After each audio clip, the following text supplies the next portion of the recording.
Hello. Welcome to Christi's couch. My name is Christi Lukasiak, and you're sitting on my couch. This is my pink couch, so welcome to it. Oh, I just took a smell or a sniff I smelled. I don't know what the right term is, but I have this candle that sits on my desk, and oh my God, it's like crack. Every time I walk by it, I'm like, I have to sniff it. It smells so good. Okay. Don't be offended that I said it's like crack, please. Everything is so sensitive these days. I'm clearly joking. All right, well, let's get into it. How is your week going? It's been kind of a weird week around here, I feel like. You know, anytime there is a blizzard, which we had one a couple days ago, it just throws everything off. So we've just been cuddled up, staying warm. What's going on in Casa de Lukasiak? Not a whole lot. I mean, I feel like we're in the depths of winter, and we're all just trying to muscle through, right?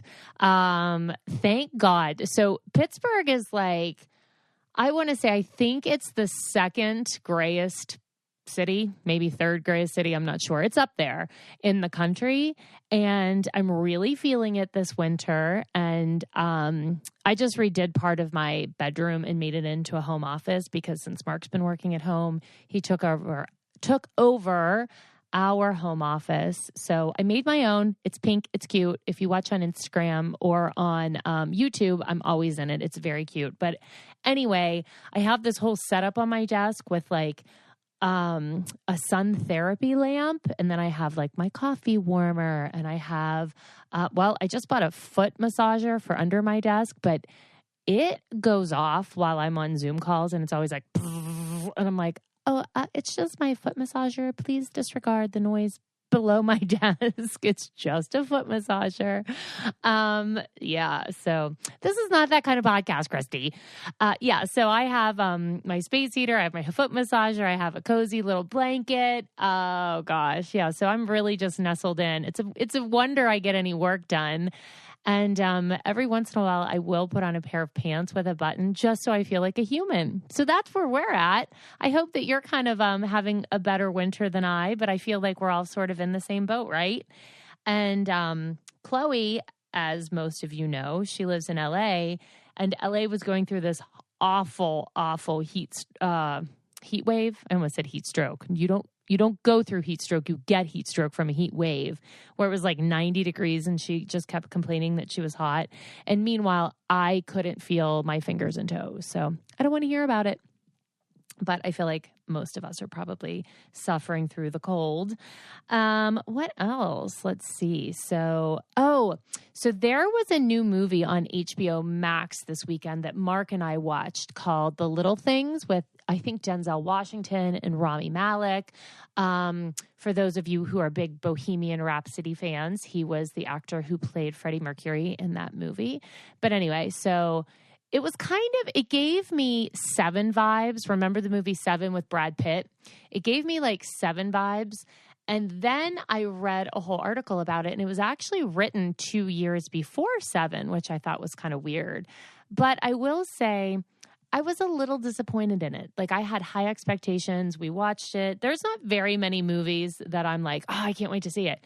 I was really interested in watching this, and it wasn't my favorite. But you know what? It was better than 98% of the shit I watch on television. So that's a win, right?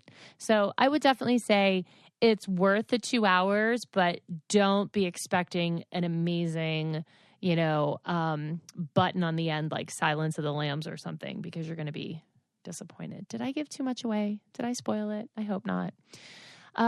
Okay, what else is going on with us? So I watched that.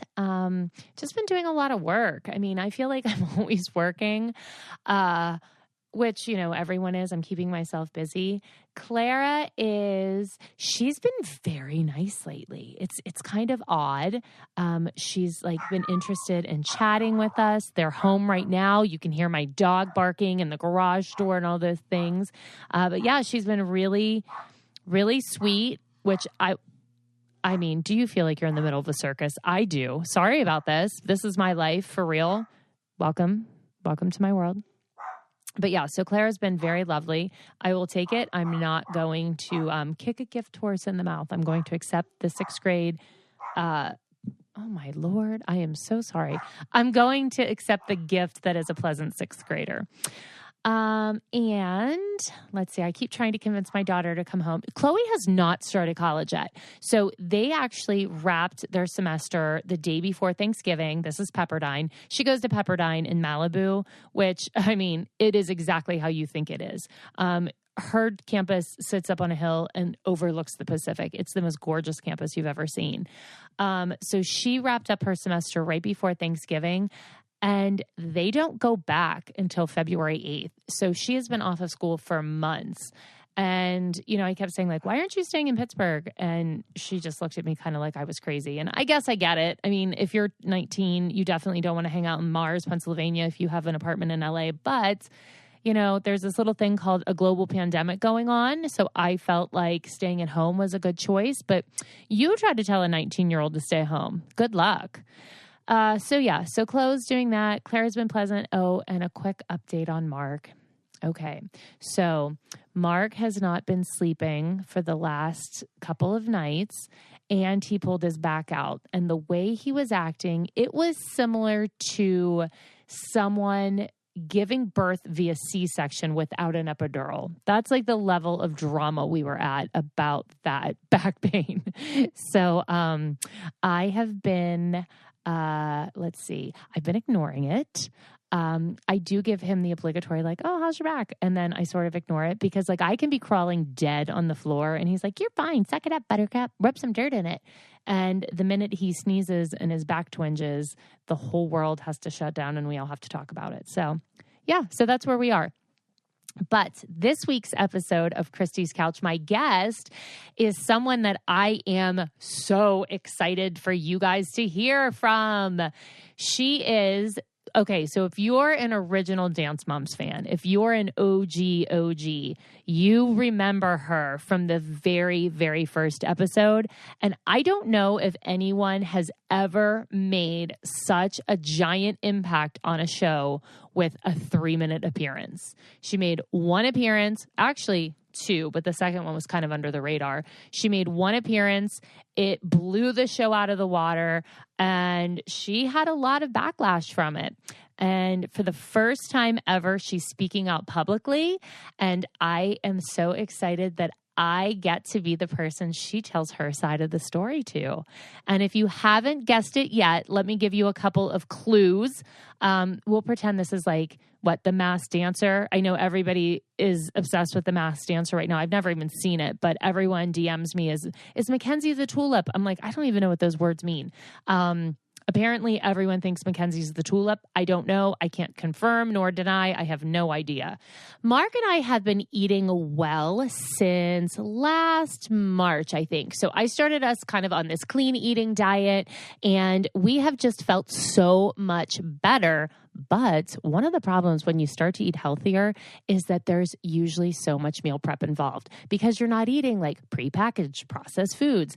And I have struggled because I am a reluctant chef. I'm a reluctant chef. However, Green Chef actually comes to my rescue because they make eating well easy and affordable because they have plans to fit every lifestyle. So whether you're keto, paleo, vegan, vegetarian, or just looking to eat healthier, there's a range of recipes to suit any diet or preference.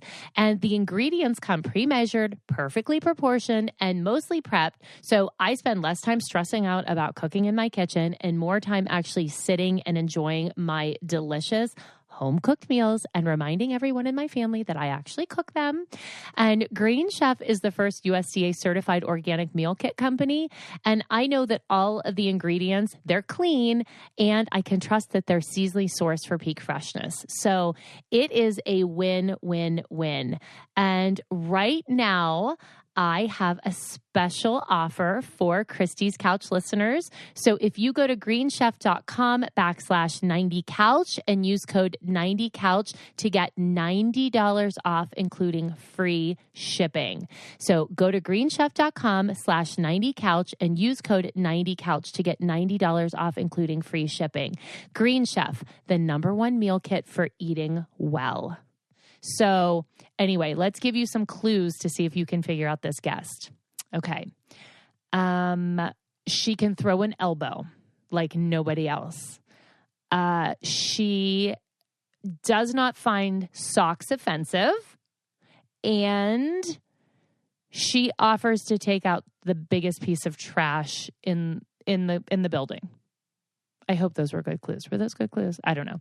But if you don't guess, or if you didn't read the description or the title, if you didn't know any of those, or even if you did, I am talking about no other than Minister Dawn, which, by the way, we really didn't call her Minister Dawn in real life. However, that's kind of the name that went down in infamy. So Minister Dawn is joining me today, and I'm excited for you to see the side of her that I know and love. And I suspect when this is all said and done, you will feel the same way about Minister Dawn. So let's welcome her to the couch. Well, I cannot tell you how excited I am to welcome Minister Dawn to my couch. Hello, Dawn. Hello, Christi. How are you? I'm fabulous. I'm as fabulous as we can be. How are you?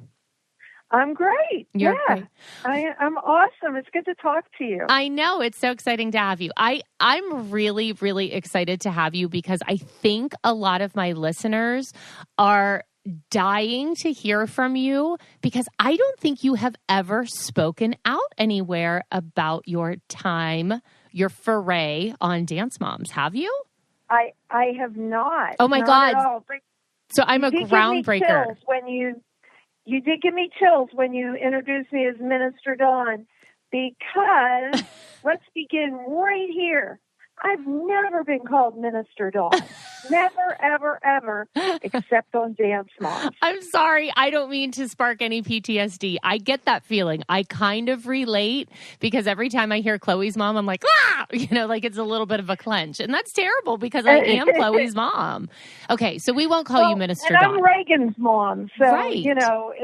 I'm Reagan's mom. Yes. So there you go. Which Reagan, how is Reagan? She's great. She's in her senior year at Pitt, majoring in broadcast media. So I can't believe she's a senior. Yeah. I know. Yeah. Oh my. Remember when they were little? They were babies. See, that's what. Yeah. Okay. So we'll kind of take it back a step because people were probably like, what? I mean, what are you talking about? Okay. So let's set the stage. Far before there were television cameras at our studio, there was a group of dance moms, believe it or not. I know, weird, right? But seriously, there was a group of us, and some were from the show and some were not from the show. And we were really like the crew.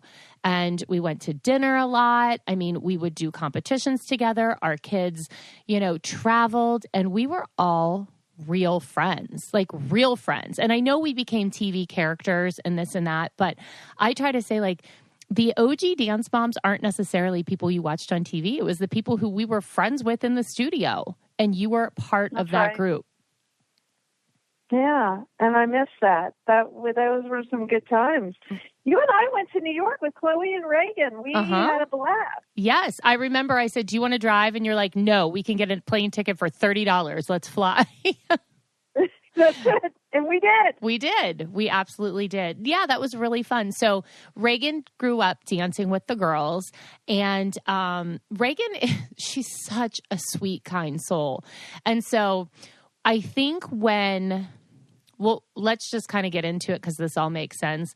When the whole thing went down on television, unfortunately for us, that was the catalyst for you to leave the studio, really to leave. And the girls missed Reagan because she was their friend. She still is their friend, but she danced with them. And so that was hard. So let's kind of talk about, shall we talk about the incident? The infamous incident. The infamous incident. Yes. I don't know if there was ever anyone else who made an appearance on the show for so little time who made such a lasting impact. I remember you were saying you were very, okay, let's talk about the incident, then we'll talk about the fallout. So. Go ahead. All right. So, take us back. So I think, was it socks that kind of lit the match? Was it socks? Reagan was wearing socks in class? It was actually much more than that. Okay. What happened was I got a call. They were filming. You were in your third week of filming, even though I appear on the first week. Fun fact, folks, this was the third week of filming, the third episode, technically. And I don't remember that, but I mean, I believe you 100%. I have a hard time remembering a lot of that kind of thing. Oh, my little bit, I absolutely remember vividly. Sure.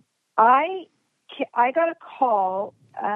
Let me take it even back further. To get into the studio, you had to sign a release, and that you would allow to be filmed. And so I signed the release because Abby was, who would leave their child alone with Abby? Like, there was just no way on God's green earth that I was not having access to my child. How old was Reagan at the time? I think, was she 11? 10. God, she was 10. Okay.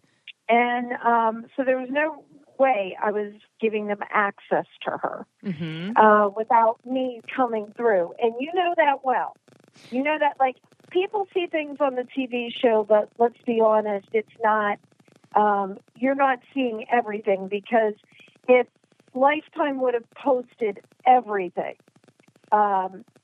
nobody would have watched it because of.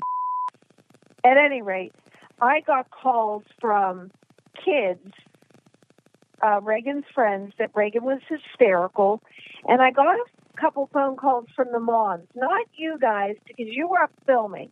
You had no idea what was going on, but other moms called me and said, "You better get in here. Abby's gone after Reagan." Now, Reagan was, doing some kind of dance, and they had their socks on because, yes, folks, there are dances where the girls wore socks, and she had her socks on. How they dare were you? In between classes, but Reagan didn't get her socks off fast enough. And you had to scoot in class because you couldn't be 13 milliseconds late. You would get in trouble. God forbid you had to go potty. God forbid. Yeah. And so Reagan was taking the socks off, and Abby chose this to jump on her. But Abby also said to her, as she was changing her socks, that, how stupid are you? If your mother loved you, oh my God, she would take you to Children's Hospital to find out why you're so stupid. And let me pause right there. Because if that's not horrific enough, and ironically, for those listeners that watch the show closely, you'll see a couple seasons later, she says the same thing to Paige. So I'm not making it up. It's what Abby gets on a dig, and she recycles it, just like some of her dances. If you all think some of her dances are original, my kid danced in many of those dances. So in previous years, can you confirm that, Christi? I can confirm that some dances I've seen before. But, like, I'm sure lots of dance teachers do that. But yes, I will confirm that. Yeah, okay. Therapy has made such a huge impact on my life, and I am a true believer that all of us could benefit from a little therapy, truly. And after a year like 2020 that was interesting to say the least, I think it's really fair to just ask yourself, how's your mental health? How are you really? Do you need something right now? Is there some way that therapy might be able to help you? But I know a lot of times people are a little, they're not sure what therapy is exactly. And the truth is, it's really whatever you want it to be. If you need tools to help with motivation, depression, anxiety, if you're battling your temper, stress, dealing with insecurities in relationships or at work, it's whatever you need. Therapy can help. And it's really time to stop being ashamed of normal human struggles and start feeling better, because you deserve to be happy, truly. BetterHelp is customized online therapy that offers video, phone, and even live chat sessions with your therapist. So you don't even have to see anyone on camera if you don't want to. It's much more affordable than in-person therapy, and you can start communicating with your therapist in under 48 hours. So join the millions of people who are seeing what therapy is really about. See if it's for you, because you really are your greatest asset. This podcast is sponsored by BetterHelp, and Christi's Couch listeners get 10% off their first month at betterhelp.com/couch. Again, that's BetterHelp, HELP.com/couch. So Reagan has a brother who is autistic. So Reagan, her middle brother. So Reagan grew up with a brother who's autistic, and her entire life, she is spent in doctor's office and therapy appointments for her brother. Sure. So when you tell Reagan that she's stupid and needs to be seen at Children's Hospital, it hits her a little differently than Paige Highland, who it put her in tears. But it hits Reagan even deeper because, Sure. Like, that's sensitive. Of course. Of course very, that's sensitive. very raw. And Abby kept going after Reagan, called her fat, and Reagan is as skinny can be. Was this all the same day? Because all happened. Okay, because I was upstairs, obviously filming, and I had no idea what was going on. I didn't. Because that's something that had I heard, I probably would have been, a little bit more of an advocate, we'll say, because I was always jumping in with other people's fights, which, look, yes, I felt like very compelled to do that, but also in hindsight, I wish I hadn't at times, because then it put the target on my child, But as a human, I can't watch those things go on and not say something. Yeah, and I think all of you knew about AJ, and all of you knew... Of course. We were friends. Of course we knew that. Right. And so if you would have heard that, you would have flown down the stairs, and that would have been it. I honestly, when I came in and said, to Brian, I don't care if you're filming, I wasn't thinking they were going to turn the cameras on me, because I wasn't the chosen mom. Right. You know what I mean? I wasn't on your... Yeah, which I want to sidebar and say, because I think a lot of people ask those questions like, how did the show get started? Where did they find you? And we all auditioned. And it was, they chose the moms. Like, you were part of that audition process. And just kind of a side note, like, I personally, for me, that was always kind of like, I felt a little guilty about that sometimes, because I was like, oh, I got picked. I'm part of this world. And I know other people would have loved to have done it. So it became kind of a catch-22. Like, yes, I felt like I was excited because, well, who knew what it was going to be? But then a part of me always tried to make some of the other parents who weren't picked, just because of whatever reason. I was lucky. I always tried to, include or talk to, and I didn't want to exclude. Like, for instance, there was a photographer at the dance studio who, I made sure if I was doing something that I needed photos for, I always used her. I just tried to do things like that. Not that I'm this great person, but as a friend to other people, we did realize that there were people who wanted to do the show who weren't selected. So, yes, we were the chosen moms. And I think sometimes, and I'm not saying you, I think there was a little bit of resentment with some of the other families because their kids were kind of pushed aside for the show. Well, and I think it was even more complicated. What was hard for me, Christi, is you and I talk several times a day. Yes. Every day before the show. Several times a day before, and we went out, we did things, we were besties. And when the show started, because you were filming... Yeah, we were MIA. We lost that. Yeah. Yeah, and we that did. Hurt. I'm sure. And that's what made me mad at you at all. I was happy that you had this show, but I think that was the other part for those not chosen is we broke up. Right. Yeah. There was grief. Yeah. I think that's grief. really fair. Oh, So, this makes me sad. It's a grief session.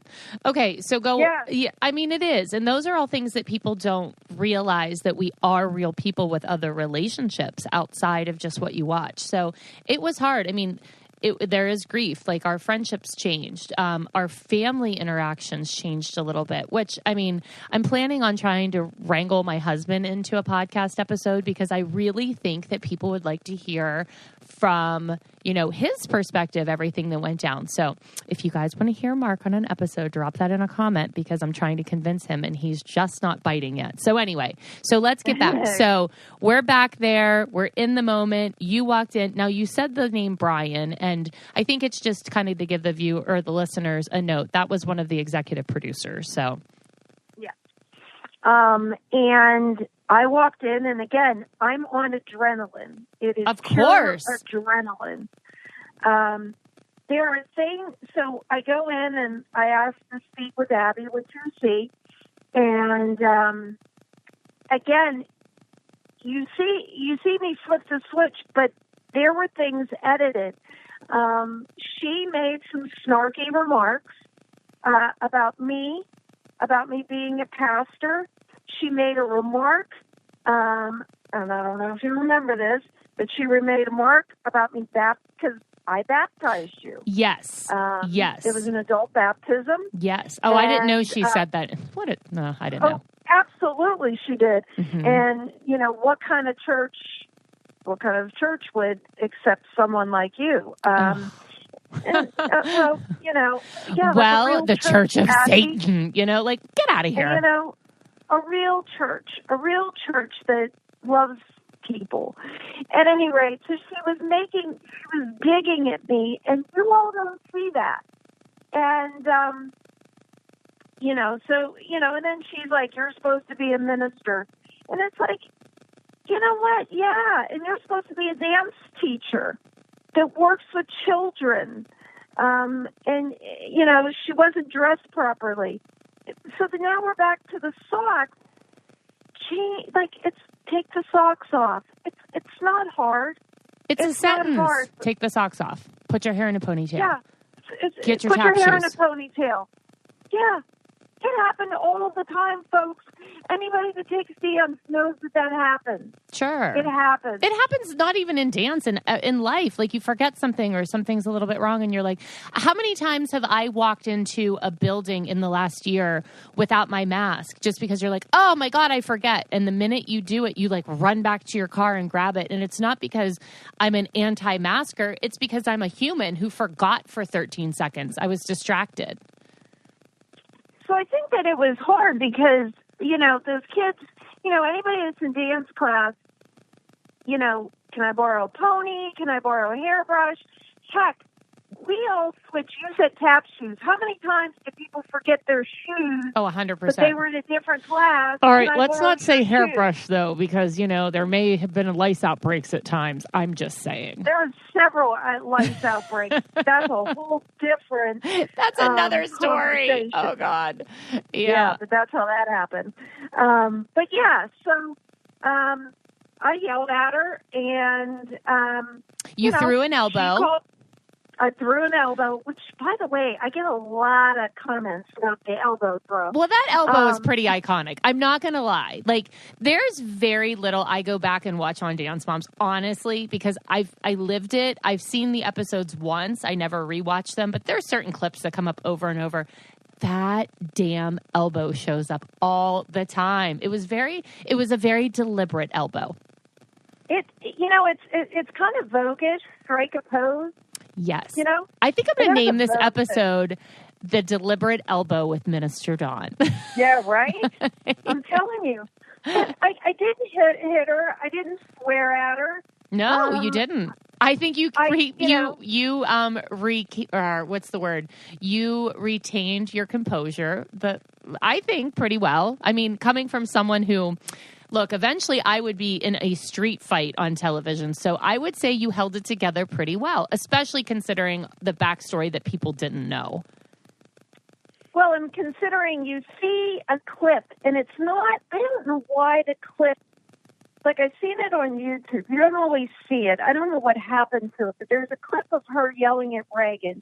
And there's Reagan, this little girl, and Abby is screaming in her face. And so, like, let's go back, because people, like, flip out, like, Minister Dawn, which, by the way, fun fact, hate that name, because never, ever did you guys call me that. No. Neither did Abby. No. Neither did Abby.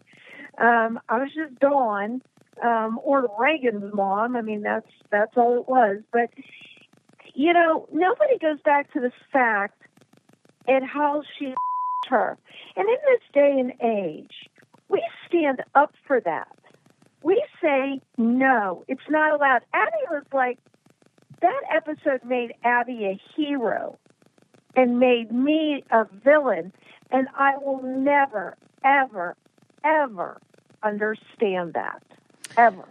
Well, I mean, I've been on both sides of that coin for sure, so I get it. And sometimes you're just like, that wasn't the whole story, and you're aggravated for it. But here's the difference with me and you. I had a chance to redeem myself and, like, endear myself to people in different ways. You came on, you had this incident, and you left. And then I know, because I was there, you had a massive fallout from the public, from people you knew. And, I mean, still to this day, I talk to young people all around the country, and I get asked about you, and they're always like, oh, when I say, we're friends, like, we were friends with Dawn. How many times did you take Clara for me when I was filming? You would take her to your house. You would babysit. You would make her, she called pancakes cookies, right? So you made her cookies and bacon, and, you know, Mark would come and get her. Like, you were our friend. And so it sort of hurts me sometimes when everyone kind of asks in an ironic way, because I'm like, no, Dawn's a good person. Like, you really are a great person. And we've known you forever.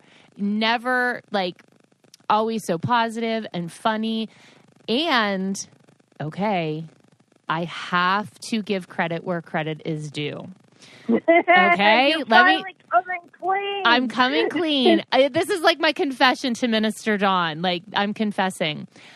I am not the originator of one of the most iconic lines in Dance Moms that I said. And I feel like I said it in tribute to you, because you couldn't say it. Had you been there, you could have said it. So, but unfortunately, I did get the credit, or fortunately for me, but you are actually the originator of prostitutes.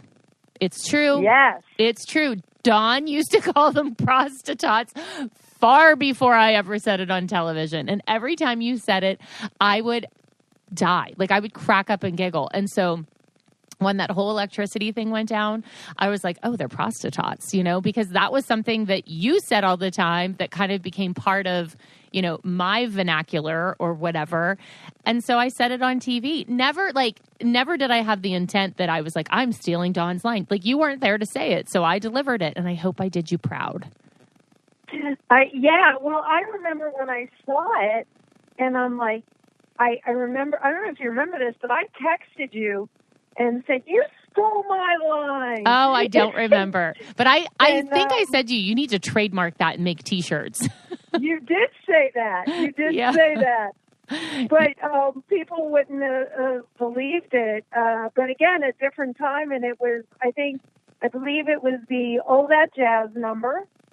Oh, yes. It was All That Jazz. It was. I just remember watching Chloe's face in that number when they were little, and I was like, why does she look like that? Like, she was making these scandalous faces. But so, yes, they were little. They did All That Jazz, which I actually like the number. But they were wearing like these little red, what were they? Like red leotards, but they kind of had a corset feeling to them. And fishnets.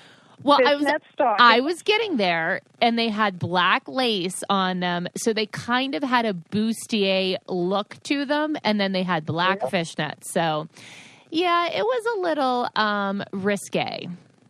And they were 5 or 6. Yeah. They were little teenies. And it's like, what is happening? And they had chairs. Yeah. Oh, Lord.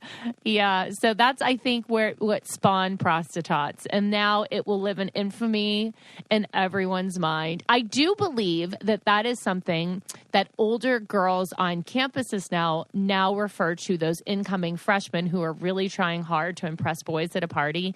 I think that has become part of like pop culture where they're like, oh, look, there's another prostitute. So look, Dawn, you've inspired a generation. There it is.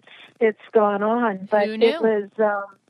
I know, but it was part of the, craziness of dance and the culture of dance, right or wrong, because it's probably people saying, well, why would you let your kid do that? Yeah, I go back and I think about that. And I think that there's I'll go back to culture that we were in, and, looking back, it has a different feel. Right. Different perspective. You always have a different perspective looking back. I mean, I can see both sides of it. Like, I get it where I'm like, okay, that's what you do in dance. But then as a mom, you're like, ooh, I kind of hate that. But then I'm also the mom who had my daughter who they wore bra tops and booty shorts in every practice that was shown on national television. And like, I never thought twice about it because that's what you wear to dance. You can defend both sides of the argument. But yes, I do think that when you look back, like from a distance, you're like, oh God, wait, that was, ew. Like, it kind of makes you feel weird.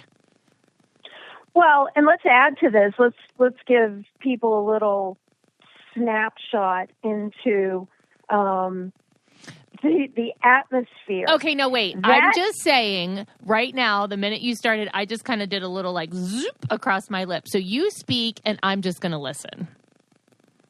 Okay. I know what you're going to say. I totally know what you're bringing up. Mm-hmm. So the year, it was 2011, the Dance Mom started filming. But December 2010, the kids all got, Abby would give the kids like a little gift, a little tchotchke, something, okay? But the one year, December 2010, she gave the little ones, so like Mackenzie and Maddie got, in that age group, got little bras and panties, okay? Which, okay. But our girls, who were a little bit older, like 10, they got 10, right? Well, Chloe was a little bit younger than Reagan, but still, she's in that. Yeah, she was 9, because she was 9 when the show started, so she was 9. Okay. So she got, and Reagan got, G-strings. And not just any G-string, but holiday G-strings with pom-poms on them, like Christmas holiday G-strings, because, hey, a 10-year-old would need a G-string. Did you take it? Did you use it? I kept it. Did you keep it? I did keep it because I wanted to You wanted evidence to present in a court of law. I wanted evidence because that was something. Now, Holly gave hers back. I don't remember that. She said it was inappropriate. Holly was like so upset. I was incredulous, like, what? I was probably clueless and at the bar with Kelly, let's be honest. Well, she gave it to the older kids. Okay. Too. So, like anywhere from 7 up, you got a G-string. And it was just like we were all like huddling, like, what? So again, that's pornographic. Okay. It's pornographic. And, you know, again, everybody thinks she's this character. You know what I mean? But no. There's and being perfectly honest, Reagan and I were leaving studio at the end of the year Mm-hmm. because of incidents like this. We were set to leave Mm-hmm. because this was just more than we could bear. But we got thrown out. And on top of that, can I just do like a quick snap? There is an episode where I'm on for like 2 minutes, and she says that I owe money. Oh, my God. Go ahead. I owed no money. All of my stuff was paid for, and I have the written receipt that my costumes were paid for, and the receipt was signed by none other than Melissa. So... Interesting. Sorry. So wait, was that, I think I know kind of what you're talking about, like you came back at the front desk or something? Yeah. Okay. Yeah. I didn't remember that, but now that you said that, I do recall that. Well, that's a fun game to always say, like, you owe money. And I'm like, what? Okay, whatever. Like, but that's funny that you have a written receipt. Well, because and the reason I came back, if anyone's wondering, it's because that episode made me look so bad. And I wanted an opportunity to tell my side of the story. Sure. But it was twisted, and I wasn't given the opportunity. It made me look like a common thief. I wasn't. Well, now you get to tell bills. your story on my couch. Yeah. But here's the thing. You know, like, I paid my bills. There were other people there that didn't pay their bills. Mm-hmm. I was not one of them. Mm-hmm. Mm-hmm. Mm-hmm. I mean, I totally... Including the owner, didn't pay her bills. And that was proven in a court of law. So, boom. Anyway, moving on. Okay, moving on. So I think this is all fascinating. Do you feel lighter and brighter now that you have released all of this, 10 years of anxiety and finally got to tell your side? I do. I'm hoping,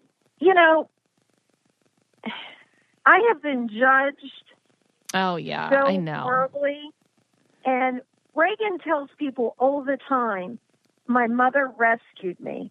Aw. And for as much as people have come to judge me professionally, I hated that. I know. Professional repercussions, I still, how many years later, 10 years later, suffer professional repercussions for being on that show? For literally 3 minutes. Literally 3 minutes. So, and not paid. Everyone's like, how much did you get paid? Was it worth it? Nothing. Nothing. Not one penny did you get paid. Nothing. I was rescuing my daughter. Yeah. Judge me all you want. Yeah. Think whatever you want. I know who I am. Yep. And I saved my daughter. Yep. And everyone will tell you that. Yep. I mean, yes, I agree with you. I do. I mean, it's easy to judge when you're like watching from the outside and you're not in it. It's like you live it and it's a whole thing. It really is. So I'm excited that I had the opportunity to give you a platform to speak your mind and speak your piece, because for a long time, again, like I said, I know I've seen the backlash from your end, and it was hard to watch as a friend, and there was nothing I could do. Like, I couldn't go on and be like, hey, blah, blah, blah, because, I have certain things that I can't talk about or say, which is why I just kind of let you speak and, give your side of the story, because you don't have those same restrictions. So I'm glad that you got to say your piece. And I will say this. So yes, you did baptize me as an adult, because that was something I struggled with my whole life, feeling just a little bit odd that I didn't have that as a child. And it was something that I wanted.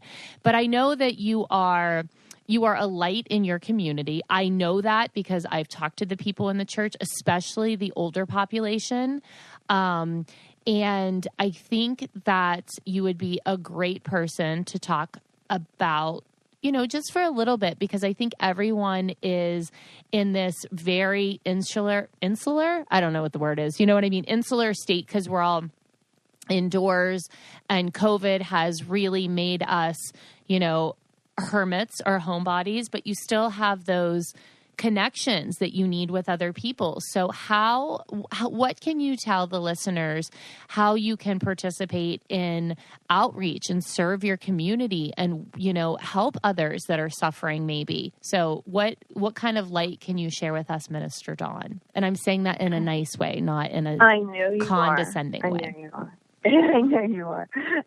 I think that what we have found in my church and in the community that I serve is that there are so many people who are isolated from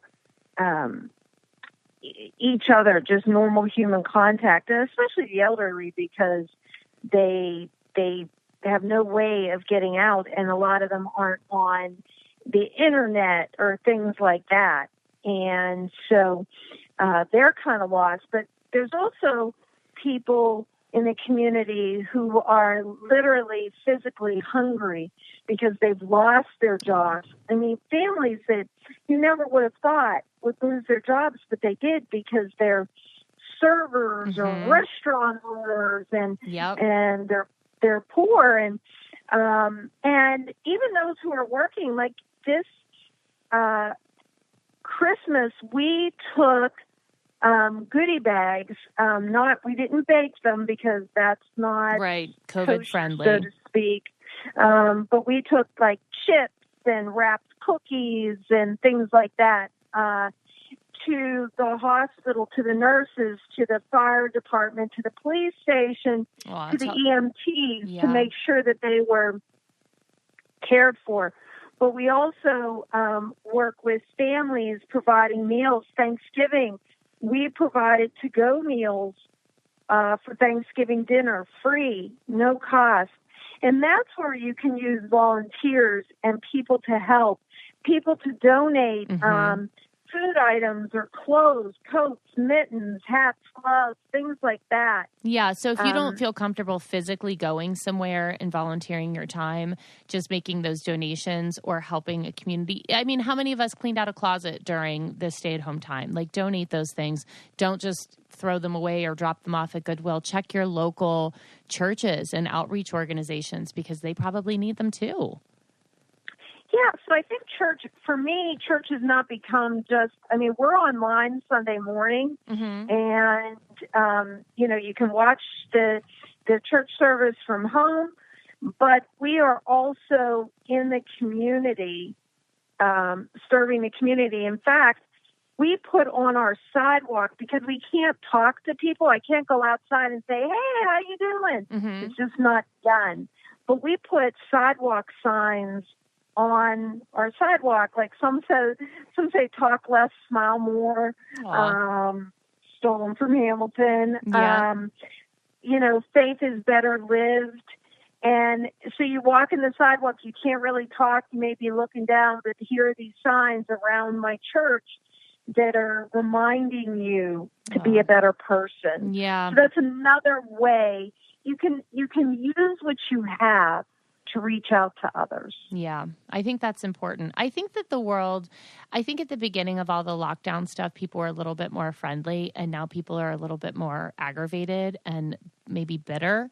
So that's a great reminder that we're all in this together, like the human race as a whole is all being affected, and that there's, I don't think, ever another incident in our lifetime that I can remember that has affected the entire world, because even when there is something like a September 11th, yes, we're all affected by it, but truly we can still get up and go to work. It's not that type of a situation. This has affected everyone. So I definitely think that that's important. And you did bring up an amazing point that communities need help. There's families who are struggling who you might not ever think about.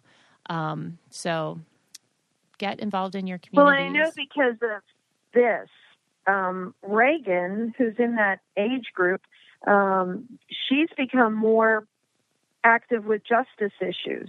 Oh my God, yes. I mean, that Gen Z and just social issues and justice issues. I say this all the time, and I don't mean this in a patronizing way.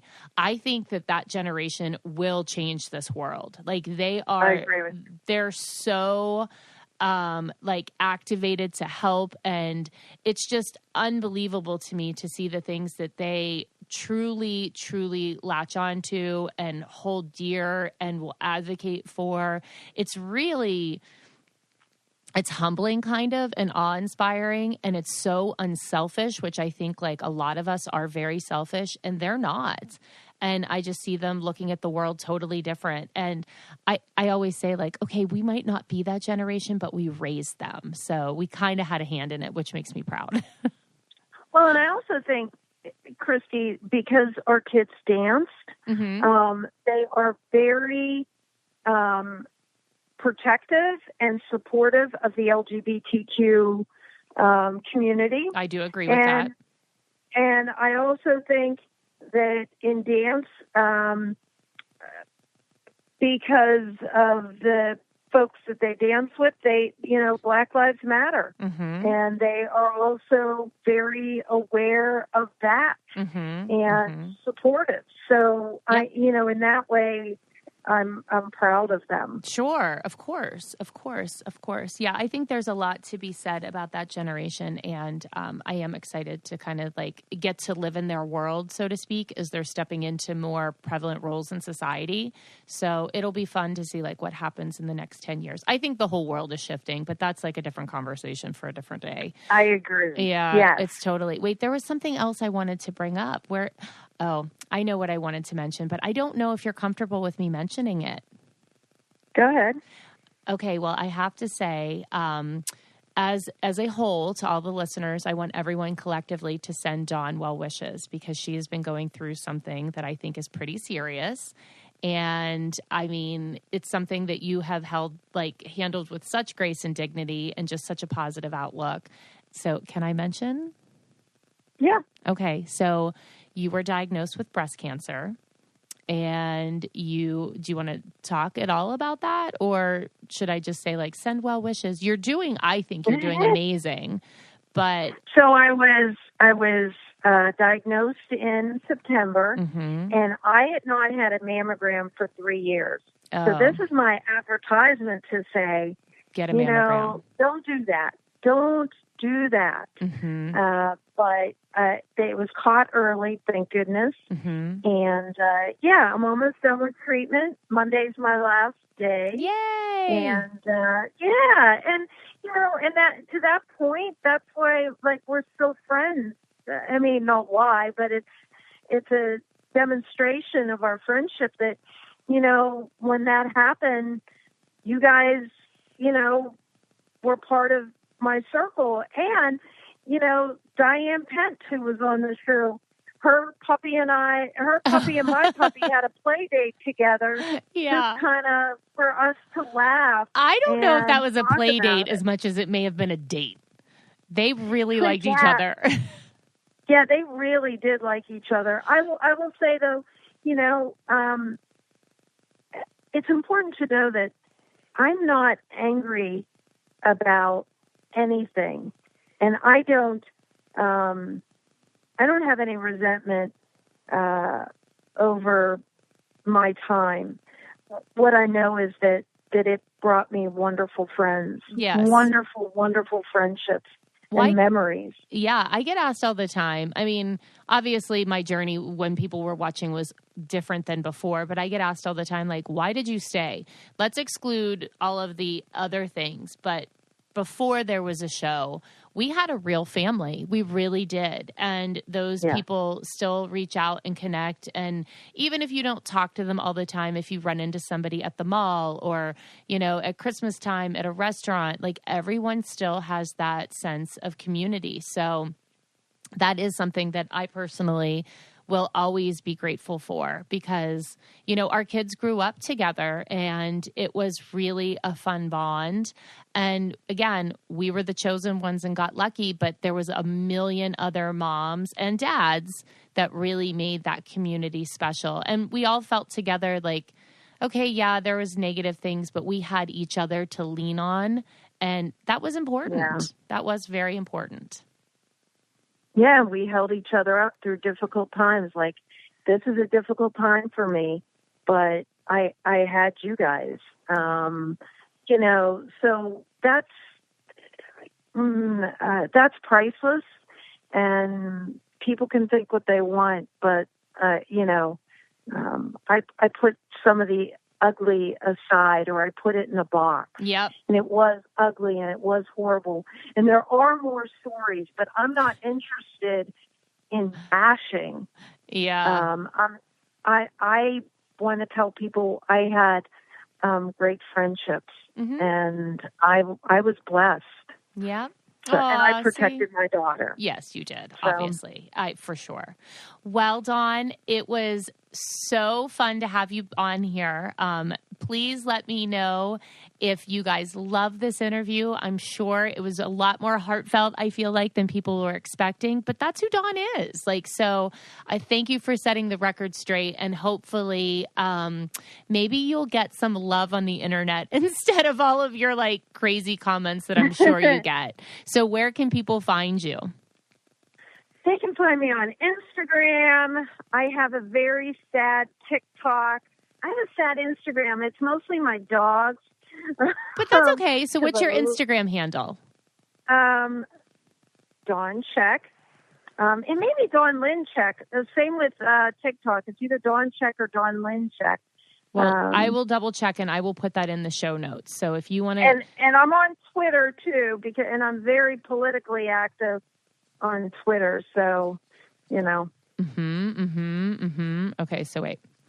Dawn Check. Got it. Okay, well, Dawn, thank you so much for coming and hanging out on my couch. Next time you're here, we'll definitely have a glass of wine, and we will rehash all of the fun memories that we had off mic so we can really talk about the dirt. Yes. Thanks for having me. Yes, thank you so much. All right, bye. Well, that was kind of fun, right? I mean, I know that Dawn has been someone that I've been asked about for years. Anytime I meet new people, I always get asked about a few people, and Dawn is definitely one that comes up often.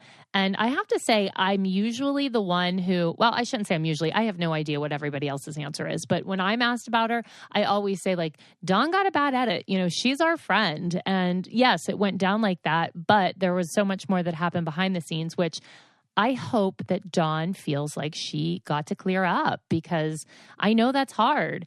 And while a lot of us had these humongous fights, present company definitely included, I at least had a chance to redeem myself on TV, whether it be with Chloe or my friendship with the other women. And Dawn really just came on, added some drama, and got the fallout from it, but none of the benefits. So that's kind of been something that I have always felt bad or guilty about, I guess, in some way. And hopefully she feels like she got to clear the air a little bit. And now I feel so much lighter that I have confessed to all of you that I am not the originator of prostitutes. I know. For years, I felt like I've been living a lie. Now that I have finally come clean, I can stand out in the sunshine and show my face and be okay with it, because I will say the rest of my, repartee and my wit was 100% authenticated and original material by yours truly. I swear. Unless I forgot something that I'm not thinking about. And then it's not true. But no, really. Somebody asked me once, they said, you obviously have comedy training, right? Comedy training. And I'm like, what are you talking about? And they said, nobody can really be that witty. And I'm like, no, I speak sarcasm fluently, which is one thing that I feel like I'm lacking on this podcast, because I'm just talking into the ethers, and I don't have somebody to banter with except my dogs. So, I don't know. I feel like you guys miss out on a little bit of my wit. I have to bring that to the table, and I feel like if you're following along or listening to me, you definitely are a smart ass. So you would appreciate a little bit of my snarky humor. So maybe we'll start to infuse that a little bit. I'm sitting here. My dog is biting at my cat. My cat is biting my foot. And now my dog is trying to rip my sock off. And I'm trying to work because I have a deadline. And this is my life. Okay, you guys, can you please stop? Thank you. I have very important listener questions to answer. Okay, I would appreciate cooperation from the pets. If it's not the toddlers, which I don't have any anymore, now it's the damn pets. Okay, so it is time for the juiciest part of Christi's Couch, and that is where I answer the listeners' questions or your questions. So if you have a question for me that you would love me to answer on this podcast, make sure you drop it in the DMs on Instagram at Christi's Couch, and I go through every week and pick a few. Also, I would love if you screenshotted this podcast this week, tag me in it, tag Christi's Couch. Tell me where you're listening from. I'm dying to know. We played that game last week and I had fun like looking for people and seeing where you're listening from. But this week I want to share some of those. So you might just get a shout out, a share, whatever the hell, from me on Instagram. It's like winning the lottery that really isn't a prize. Okay. So let's get to the questions. All right. Question number 1 says, so I'm a sophomore in college right now, and I already talked to this one girl about rooming with her next year. But we never signed a lease or anything. And now my other really good friend has an extra room in her apartment for next year. And it's so much easier if I just live there because there's already a lease in place and I know the other 2 roommates. I don't know who to live with or how to tell whichever one I'm not living with them. Yeah, basically that's what she says. It says, I don't know, the words are a little mixed up, but that's the gist. Okay, so who has not gotten themselves into a situation like this, right? I am the queen of putting myself in bad situations just because I don't want to hurt somebody's feelings. And then I end up in a worse situation where somebody's mad at me. Anybody else feel my pain? It is the worst. I do it all the freaking time. So, I mean, it's obvious to me that the choice is to live with the friend that's a really good friend and that you already know the roommates. That seems to be the place that you probably will be the most happiest. You know people. It seems to make the most sense to you, but you clearly need to have a conversation with the other girl. And I would just be honest and look, stop putting off that conversation because the longer you wait, the harder it's going to be. So I would just say, I know we talked about this, but in the meanwhile, an opportunity came up and I know that this might put you in a bad situation. However, I think it's the best choice for me. And just be totally honest. Say, I don't want you to be offended. It has nothing to do with you. It's just an easier situation. And again, the sooner, the better, because you definitely don't want to stick her where she doesn't have anyone to live with next year. Okay. So here's the next question. It says, my boyfriend and I are trying to move in together and we signed a lease on an apartment. My father hated the place so much, he basically told me it was a dump, a disgrace, and that I was embarrassing the family by living there. I got so much anxiety that I canceled the lease and I'm still at home. What do I do for my next round of looking at apartments? Have them be part of the process or just sign a place and commit without their approval? Okay. Well, a couple of questions before I talk about this. Number 1, are your parents paying for this apartment at all? Because if your parents aren't paying the apartment, I don't know if your dad's opinion really should weigh that heavily on you. Of course, you always want your parents to support you and approve of that, but I'm not sure why your apartment situation is an embarrassment to the family. It sounds a little bit like maybe there's something else going on with your dad. And, yeah, I don't know. This is a little bit odd. Of course you have anxiety because you're trying to please too many people. And, I have no idea what your financial situation is, but sometimes when you're first moving out, you're not living in the lap of luxury. Like I lived in some really shitty places and it's okay because you're broke and you're poor and you're young and you work your way up. There is never a time in life where you can, scale down. Once you set your standard of living, you can never go backwards. So if you live in a dump when you're young, then it's all uphill from there. So those are wise words, guys, wise words. I would just say to them, like, what are your requirements or what are your suggestions or what do you think I should look for in an apartment? And then just maybe have a conversation explaining like, hey, this is what we can afford. I would love to have all of these amenities or things that you think I should have. But unfortunately, we're not in that place right now. And I respect your opinion, but I've got to figure things out on my own. Now, if your parents are paying for it, then that's totally a different situation. And yes, by all means, you definitely should get approval. But I don't think that's the case here. So I would have a conversation beforehand, but be firm about what you want and then go and live. Okay. this last one. Okay, it says, this has been weighing on me for a while and I could use some advice. My boyfriend of 4 years hasn't said, I love you. I said it after a year of dating. He said, thank you, and that was it. I brought it up a few months later and he said it made him uncomfortable, so I haven't said it since. I let it go figuring it would come when he was ready, but it's been a while since then and still nothing. We have a great relationship and he shows that he cares about me by his actions. We are both in our mid-20s, living together with pets, and are talking about moving to another state together.